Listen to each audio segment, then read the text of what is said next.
بسم اللہ الرحمن الرحیم۔ ہر مرض سے شفا کے لیے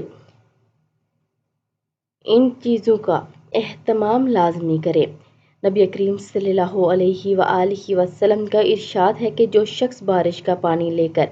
اس پر 70 مرتبہ سورۃ فاتحہ، 70 مرتبہ قل ھو اللہ احد، 70 مرتبہ معوذتین قل ھو اللہ،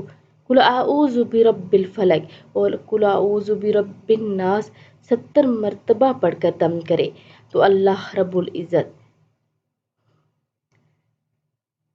اس کے لیے شفا کا ذریعہ بنا دیتے ہیں۔ تو آپ صلی اللہ علیہ وآلہ وسلم نے اس پر قسم اٹھا کر ارشاد فرمایا کہ جبرائیل علیہ السلام میرے پاس تشریف لائے اور مجھے خبر دی کہ جو شخص یہ پانی 7 روز تک پیے گا، اللہ سبحانہ تعالیٰ اس کے جسم سے ہر بیماری دور فرما دیں گے اور اسے صحت، عافیت عطا فرمائیں گے اور اس کے گوشت اور اس کی ہڈیوں سے بلکہ تمام اعضاء سے بیماریاں نکال دیں گے۔